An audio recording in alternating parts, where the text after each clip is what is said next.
Good morning, students. Today we start our geography chapter, agriculture. Agriculture chapter is not new for you. So, starting में हम जो देखते हैं agriculture जो है वो आपने पहले भी पढ़ा हुआ है। इस चैप्टर में जब हम स्टार्ट करेंगे क्लास 8 में स्टोरी ऑफ द चैप्टर, जो स्टोरी ऑफ द चैप्टर में दिखाया गया है वो गुरप्रीत, माधव और टीना, ये जो हैं वो तीन बच्चे हैं जो कि घूमने जा रहे होते हैं। तो उनको क्या दिखाई देता है, किसान जो है वो अपने खेतों में काम कर रहा होता है। तीनों बच्चे जो आके जाकर उससे पूछते हैं कि आप ये क्या काम कर रहे हो, what are you doing in your farm. तो फिर वो बताता है फार्मर उनको कि मैं जो है अभी इसमें फसल उगाऊंगा, गेहूं उगाऊंगा, उसके बाद मार्केट में उसको सेल करूंगा और उससे जो है वो मैं अपने घर का गुजारा करूंगा, जो पैसे मुझे मिलेंगे। यानी कि यहाँ पे हमें क्या पता चल रहा है कि एग्रीकल्चर जो है वो क्या है, एक ऑक्यूपेशन है एक फार्मर का। क्या है? ऑक्यूपेशन है एक फार्मर का, जिससे कि जो है उसका घर चलता है। ये जो है वो बिगनिंग ऑफ द चैप्टर है। चैप्टर के स्टार्टिंग में आपको ये बताया गया है कि तीन बच्चों ने किसान से जो है वो बड़ी उत्सुकता से पूछा कि वो जो है अपने खेतों में काम करने से उसको क्या मिलने वाला है या वो क्या करेगा। ठीक है, तो अब हम स्टार्ट करते हैं वर्ड ओरिजिन। ये वर्ड जो है वो एग्रीकल्चर वर्ड जो है वो कहाँ से आया, तो हम बात करेंगे the word agriculture derived from Latin word agri, agri meaning soil and the cultivation meaning culture meaning cultivation. ठीक है, यहाँ तक समझ में आ गया कि जो ये एग्रीकल्चर है लेटिन भाषा का शब्द है, लेटिन भाषा से लिया गया है, जिसमें एग्री का मतलब जो है वो सॉइल है और कल्चर का मीन्स जो है वो कल्टीवेशन है। Agriculture is a primary activity, agriculture को जो है हम प्राइमरी एक्टिविटी कहते हैं। अब हम पढ़ेंगे कि जो हमारी इंडियन इकोनॉमी है उसके अंदर तीन एक्टिविटी है, उसमें सबसे पहली जो है वो है हमारी प्राइमरी एक्टिविटी। इसको ऐसे भी याद रखेंगे हम कि प्राइमरी एक्टिविटी को ही हम एग्रीकल्चर एक्टिविटी या एग्रीकल्चर सेक्टर भी कहते हैं। प्राइमरी एक्टिविटी क्या कहते हैं, एग्रीकल्चर सेक्टर या प्राइमरी एक्टिविटी जो है वो सेम है। अब इसको प्राइमरी एक्टिविटी एग्रीकल्चर सेक्टर क्यों कहते हैं? प्रोडक्शन फ्रॉम नेचुरल रिसोर्सेज, इसमें जो प्रोडक्शन है वो आपका नेचुरल रिसोर्सेज को यूज करके जो है वो प्रोडक्शन किया जाता है। मतलब क्या है, कहने का मतलब है कि जो हमारे पास नेचुरल रिसोर्सेज हैं, इससे पहले हम चैप्टर पढ़ा था रिसोर्सेज, जिसमें हमने पढ़ा था नेचुरल रिसोर्सेज। नेचुरल रिसोर्सेज कौन कौन से थे हमारे पास? सॉयल था, वाटर था, लैंड था, ये सारे क्या थे? हमारे नेचुरल रिसोर्सेज थे।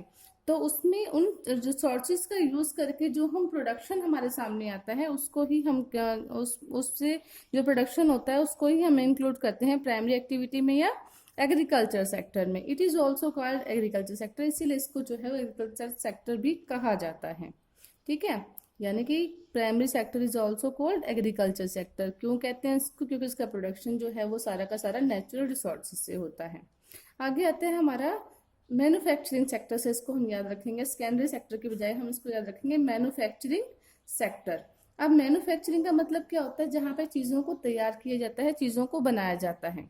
तो इसमें हम देखेंगे processing of the resources and finish product, यानी कि यहाँ पे हमें वो चीज़ें जो हैं जो इनको हम यूज़ करते हैं वो बनाई जाती हैं। It means here goods are ready to use, यहाँ पे बनाई गई चीज़ें जो हैं वो यूज़ करने के लिए रेडी होती है, इसीलिए हम इसको क्या कहते हैं?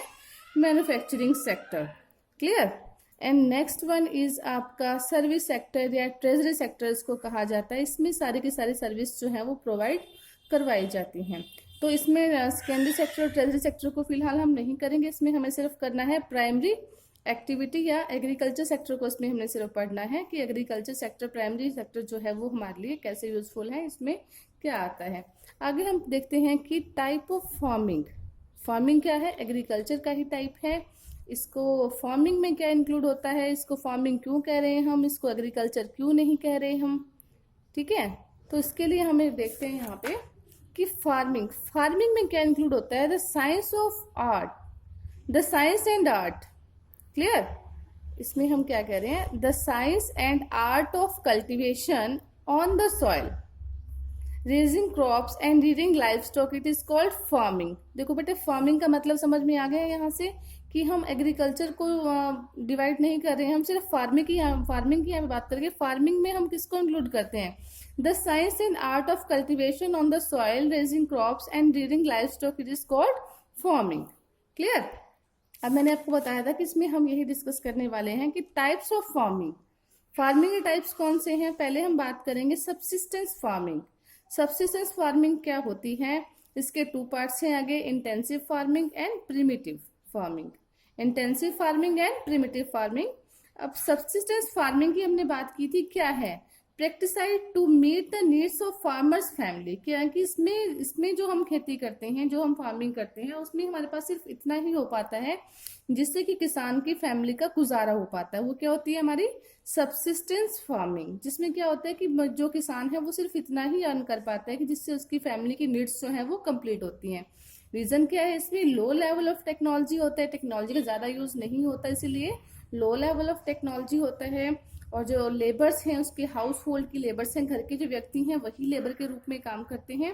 स्मॉल आउटपुट इज प्रोड्यूस्ड, और इसमें जो आउटपुट है वो हमें बहुत ही कम देखने को मिलता है, बहुत ही थोड़ा देखने को मिलता है। क्लियर है यहाँ तक सबसिस्टेंस फार्मिंग तक? ठीक है, आगे हम पढ़ेंगे इसी का जो सेकंड पार्ट था, इंटेंसिव फार्मिंग। इंटेंसिव फार्मिंग और प्रिमिटिव, ये किसके पार्ट्स हैं? किसके पार्ट्स हैं ये? सबसिस्टेंस फार्मिंग के दो पार्ट्स हैं, इंटेंसिव एंड प्रिमिटिव फार्मिंग। अब इंटेंसिव फार्मिंग की क्या क्या क्वालिटीज है? Small plot of land are cultivated with simple tools and more labour.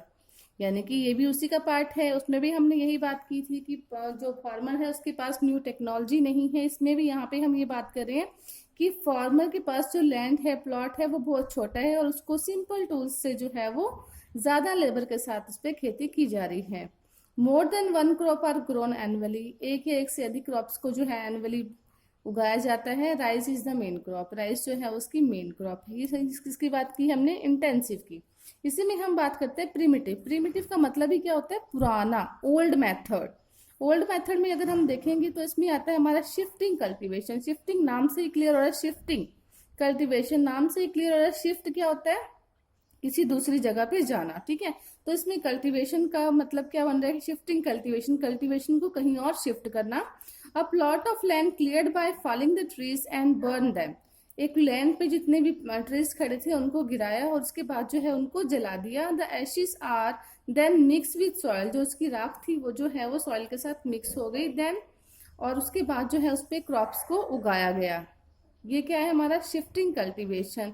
It is also called slash and burn method. बेटे ये बहुत पुराने मेथड्स हैं जो हमारे नोमैडिक एरियाज थे या जहाँ पे लैंड नहीं थी ऐसी जहाँ पे खेती की जा सके, वहाँ पे शिफ्टिंग कल्टीवेशन को जो है वो यूज किया जाता था कि जो प्लांट लैंड का प्लॉट था उसको साफ करके, पेड़ों को गिरा के, उनको जला के जो है वहाँ पे उस भूमि को जो है वो खेती योग्य बनाया जाता था।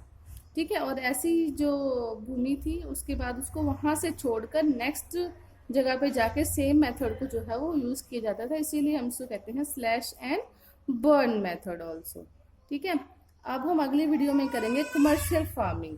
यहाँ तक आपको ये देखना है, ध्यान से करना है, और होमवर्क में जो आपको करना है वो सिर्फ करना है read page number 40, 41 and 42 chapter agriculture में से जो आपको रीड करना है वो page number 40, 41 and 42। Thank you.